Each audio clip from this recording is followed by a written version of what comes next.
There is a category of betrayal that intelligence professionals consider the most dangerous kind. Not the recruited spy who passes secrets from the outside. Not the foreign asset who infiltrates over years. The most dangerous betrayal is the one that comes from inside the operational core. From the people who don't just have access to secrets, but who help build them. Who help design the architecture of what is supposed to happen, and when, and how. Operation Epic Fury had a coordination cell, 7 officers, senior personnel drawn from the Joint Staff, Defense Intelligence, and the Interagency Planning Structure. Their function: synthesize intelligence from multiple classified streams, translate strategic objectives into operational timelines, and ensure that the moving parts of a 19-month military planning effort aligned into a coherent execution framework. They were the people who knew everything. 2 of them were selling everything, not to one buyer, to 2, China and Iran, simultaneously, through separate channels, feeding separate intelligence services with different pieces of the same operational picture. Pieces that, combined across both recipients, gave America's 2 most consequential strategic adversaries a comprehensive map of the most sensitive classified military operation the United States had developed in a decade. The FBI discovered it on a Tuesday morning. Epic Fury was scheduled for execution in 11 days. The investigation that uncovered the Epic Fury Coordination Cell compromise did not begin with Epic Fury. It began with a financial anomaly in a completely unrelated counterintelligence review. The FBI's National Security Division conducts rolling financial surveillance of personnel holding top-secret/SCI access above a certain threshold, a program that monitors for lifestyle inconsistencies, irregular financial flows, and transactions that cannot be reconciled with documented income. The program generates thousands of low-level flags annually. Most resolve within days into legitimate explanations: inheritance, investment returns, family transfers, real estate transactions. One flag, generated on a Monday in the 3rd week of February, did not resolve. A senior Joint Staff Planning Officer, one of the 7 members of the Epic Fury Coordination Cell, had received 4 wire transfers over 18 months, totaling $340,000 from a holding company registered in the Cayman Islands. The holding company had been incorporated 11 months prior.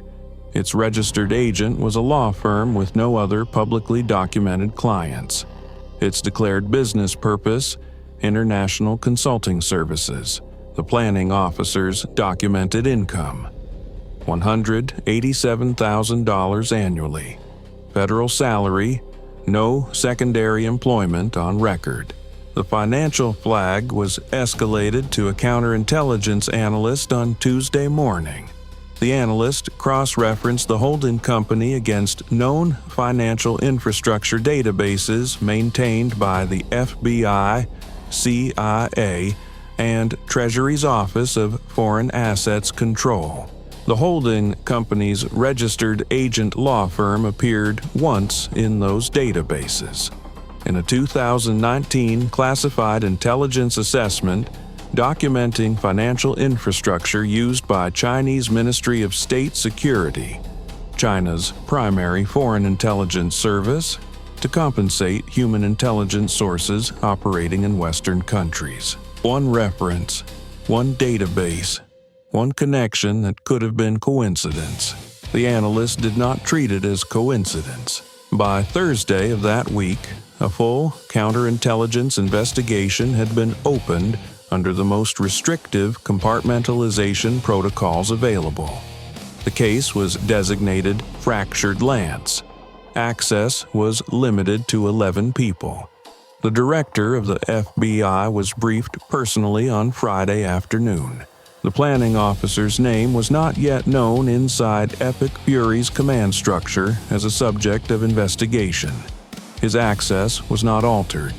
His duties continued without interruption. The surveillance began.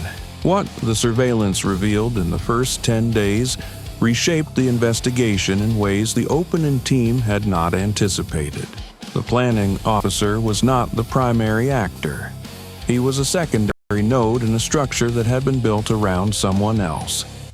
Someone with higher access, broader operational visibility, and a longer history of intelligence compromise.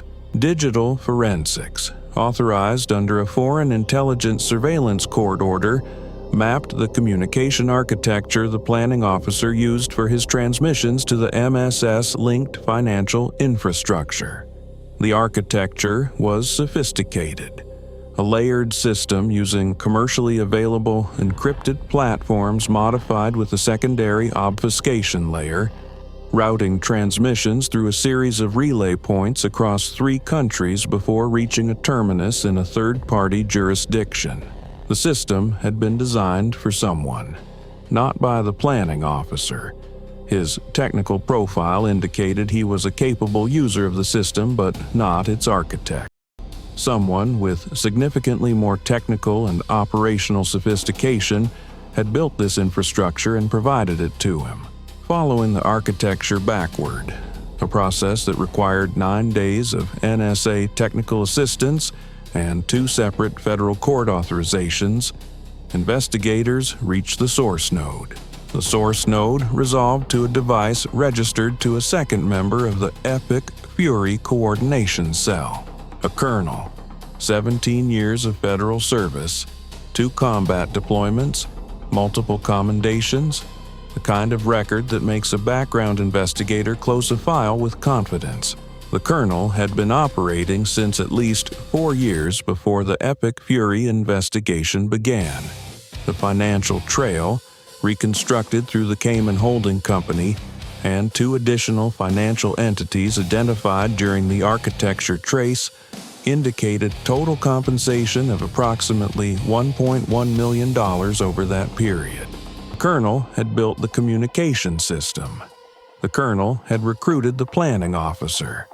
The colonel had structured the operation so that the planning officer's transmissions handled one intelligence stream, while the colonel managed a separate, higher-value stream independently. 2 streams, 2 intelligence services. The colonel's stream was not going to China. The colonel's stream was going to Iran. The task force that had been assembled around Fractured Lance spent 48 hours processing the full implication of what the architecture analysis had revealed. 2 members of the Epic Fury Coordination Cell, 2 separate foreign intelligence services. China receiving operational logistics, timeline, and force positioning data through the planning officer's channel. Iran receiving strategic framework, targeting rationale, allied coordination structure, and, critically, the identity architecture of human intelligence sources whose product had informed Epic Fury's targeting database, the same human intelligence source whose near exposure had been documented in the previous Tangled Crown investigation was referenced again in the colonel's transmitted material. The colonel's transmissions did not name the source, but they described the source's access category, institutional position within Iran's nuclear program infrastructure, and the approximate time window during which the source's intelligence had been collected. Information that, combined with what Iranian intelligence services already knew from prior compromise, reduced the anonymity pool around the source to a number that could be counted on one hand. The source had been extracted once. The source's cover had been rebuilt. The source was operational again. The colonel's transmissions had put the source at risk a second time. The task force escalated immediately to the National Security Council.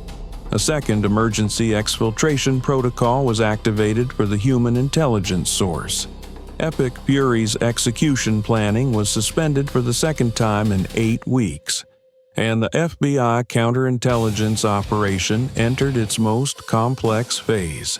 2 targets, 2 intelligence services, two separate communication architectures. An 11-day window before Epic Fury's suspended execution timeline would require either a restart decision or a full operational stand-down.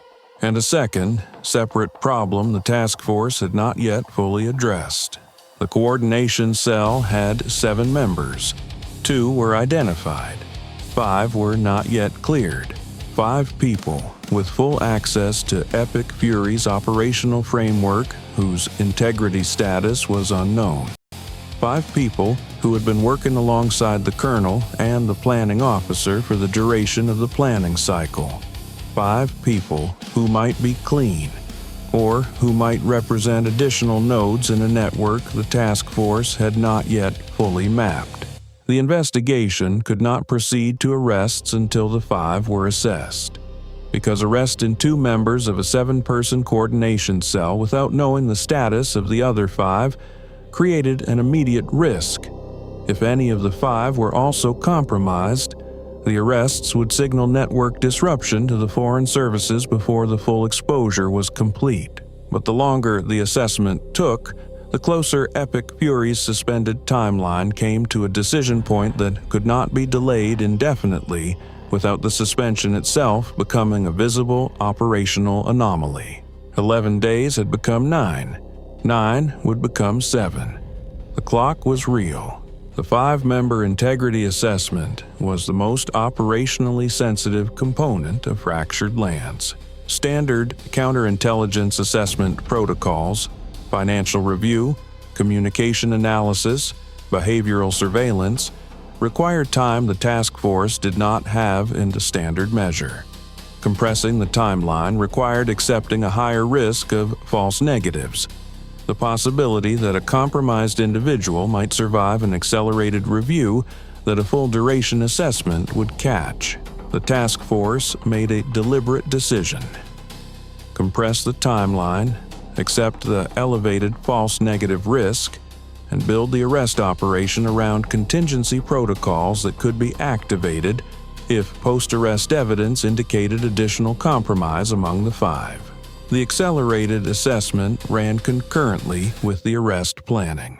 6 days. Financial forensics, communication architecture analysis, behavioral surveillance, and, for 3 of the 5 whose positions gave them access to a specific subcompartment of Epic Fury's targeting database.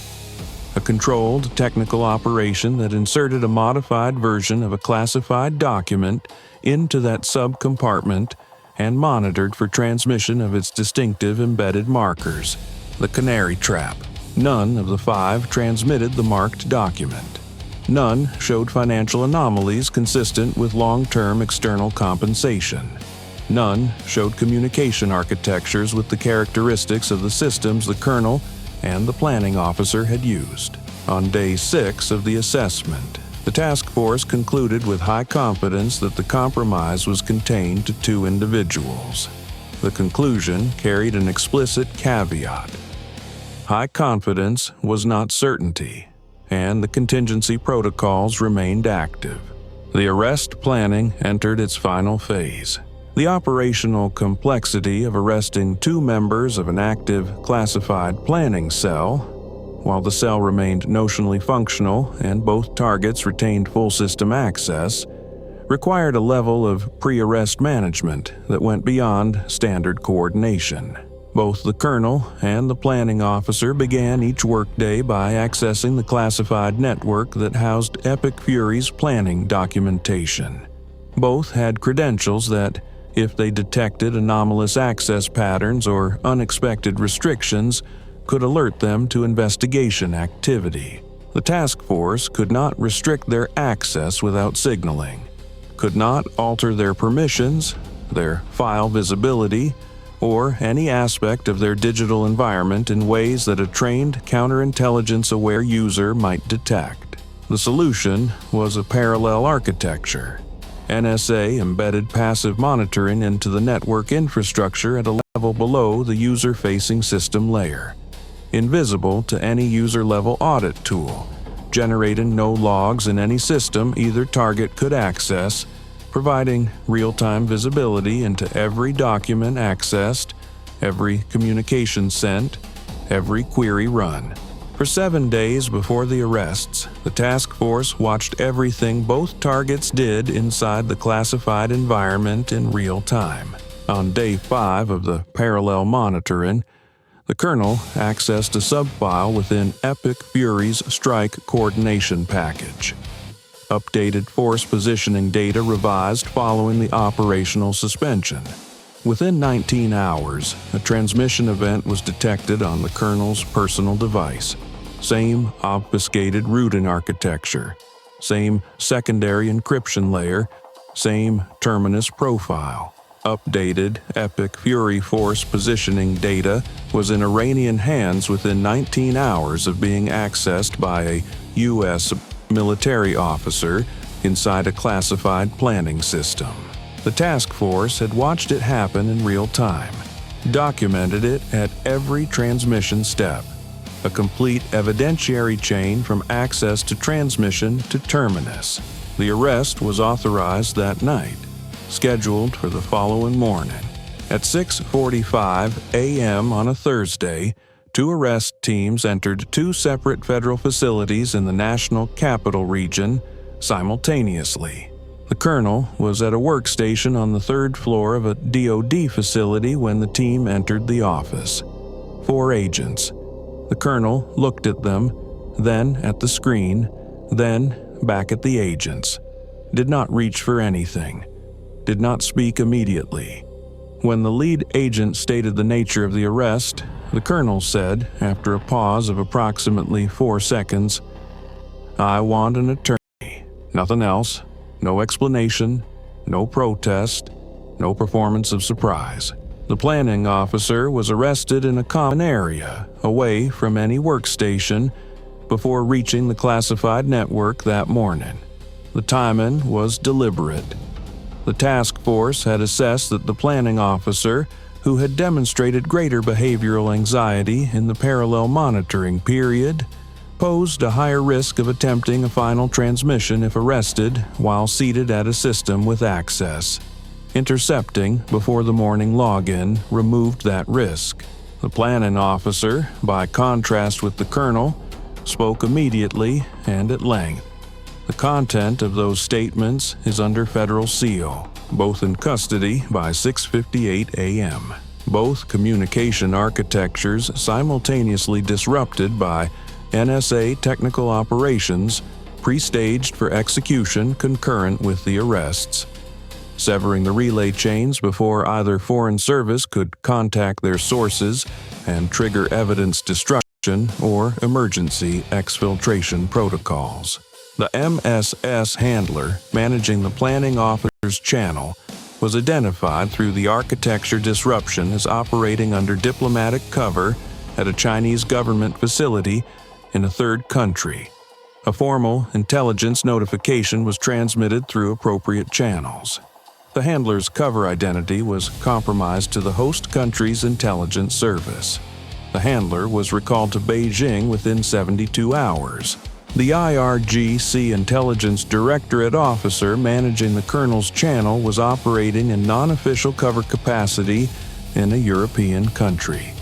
Coordination with the host country's domestic intelligence service was initiated.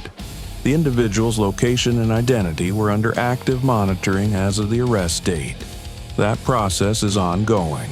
The human intelligence source inside Iran's nuclear program was extracted for the 2nd time in 8 weeks. This extraction was harder than the first. The first had the advantage of surprise. Iran did not know it was coming until the source was already outside Iranian territory. The second had no such advantage. Iranian intelligence had been aware since the Tangled Crown disruption that their network had been penetrated at some level. Internal counterintelligence activity within the nuclear program had increased. The window for the source's movement was narrower. The risk profile was higher. The source was extracted successfully. The timeline is classified. The method is classified. The current location of the source is classified. What is known the source is alive. The task force was informed of the successful extraction 40 minutes before the colonel and the planning officer were placed in federal vehicles outside their respective facilities. In the sequencing of that morning's events, the 40 minutes mattered. The task force had made a deliberate decision. If the extraction failed, the arrests would be delayed until the source's status was resolved, arresting the coordinators while the source remained inside Iran, with the possibility that the IRGC would receive immediate notification of the network disruption through channels not yet identified, was assessed as unacceptable risk to the source's life. The source came out first, then the arrests. That was the order of priority. The damage assessment that followed the fractured Lance arrests required the participation of 7 intelligence agencies and took 11 weeks to complete. The assessment's findings are classified. What has been cleared for acknowledgement in general terms? The colonel's transmissions to Iranian intelligence over 4 years had provided a comprehensive strategic picture of U.S. military planning posture toward Iran that went significantly beyond epic fury. The colonel had access to planning documentation across multiple classified programs. The transmissions had covered, to varying degrees of detail and recency, at least 4 other classified operational frameworks. The planning officer's transmissions to Chinese intelligence were more narrowly scoped, focused primarily on Epic Fury's logistics and timeline architecture, but included embedded data about U.S. force positioning in the Indo-Pacific with strategic relevance beyond the immediate operation. The combined intelligence value of what both coordinators had transmitted was assessed as the most significant known compromise of active U.S.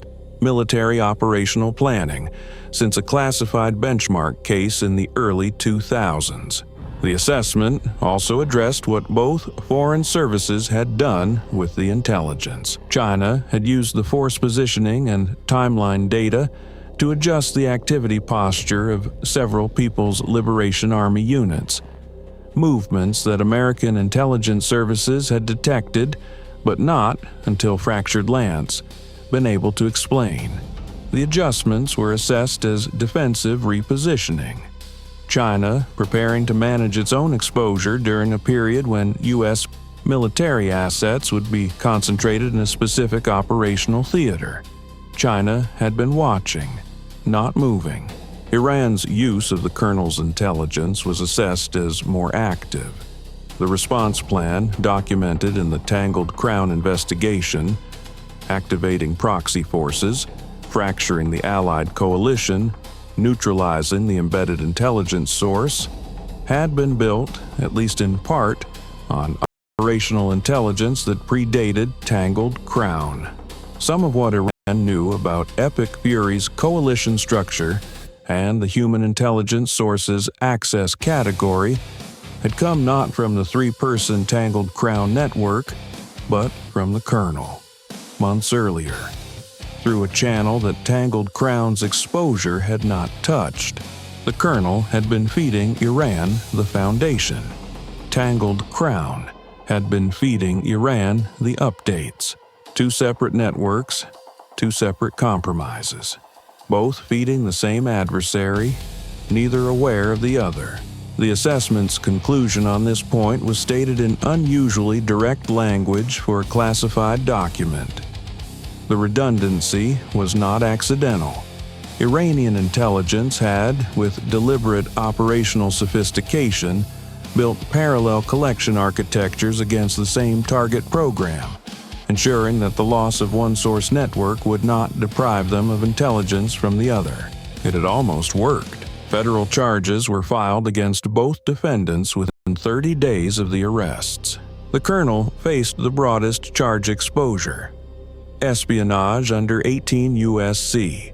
Section 794, conspiracy to commit espionage, gathering and transmitting national defense information across multiple classified programs, and, in connection with the intelligence transmitted about the human intelligence source, a charge whose specific statutory basis remains sealed, but whose sentencing exposure includes life imprisonment.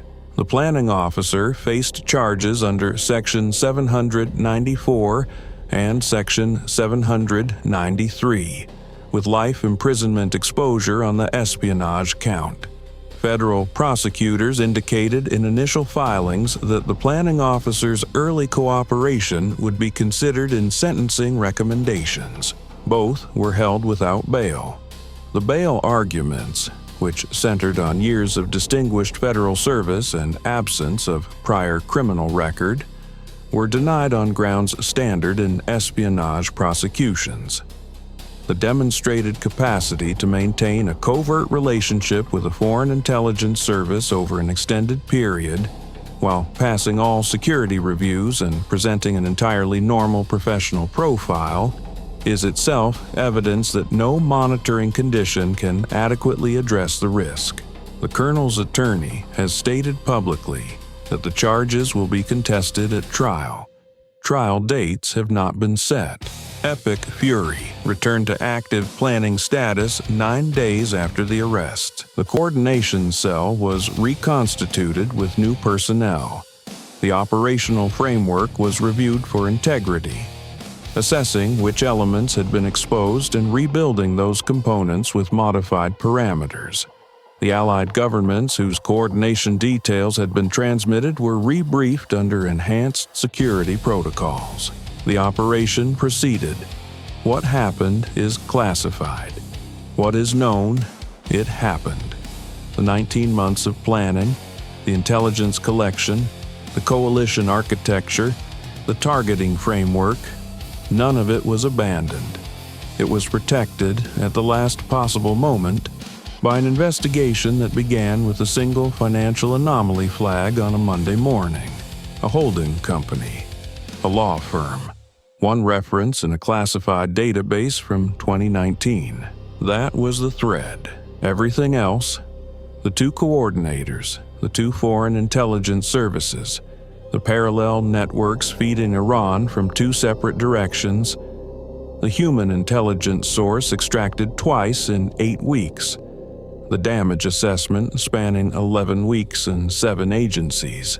Everything unraveled from that single thread.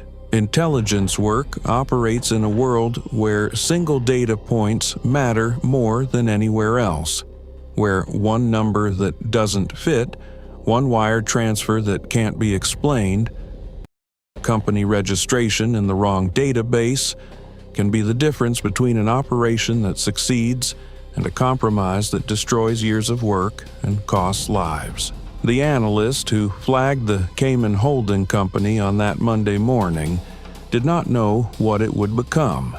Flagged it because the protocol said to flag it. Escalated it because the cross-reference produced a result that warranted escalation. 2 senior military officers compromised. 2 foreign intelligence services penetrated. 1 human intelligence source extracted alive twice, an operation preserved. A damage assessment that will shape U.S. counterintelligence reform for the next decade. It started with a wire transfer and an analyst who looked at it twice. 4 years. The colonel's operational period as an active Iranian intelligence asset. 18 months. The planning officer's operational period as an active Chinese intelligence asset. $1.1 million. Estimated total compensation received by the colonel. $30,000. Documented compensation received by the planning officer. 2. The number of separate foreign intelligence services simultaneously running sources inside a single 7-person U.S. military planning cell. 11. Days remaining before Epic Fury's execution window when the arrests were made. 2. Times the human intelligence source was extracted from Iranian territory in 8 weeks. 40. Minutes between the source's confirmed extraction and the arrest teams moving on both facilities. 1. Financial anomaly flag. 1. Holding company. 1 database reference from 2019. Everything came from that. One analyst, one flag, one Tuesday morning. That is how the most significant known military planning compromise in a generation was stopped. Not by a dramatic raid, not by a defection, not by signals intelligence or a foreign liaison tip. By someone doing routine work on a routine morning who looked at a number and decided it didn't fit. That decision cost them nothing. It saved everything.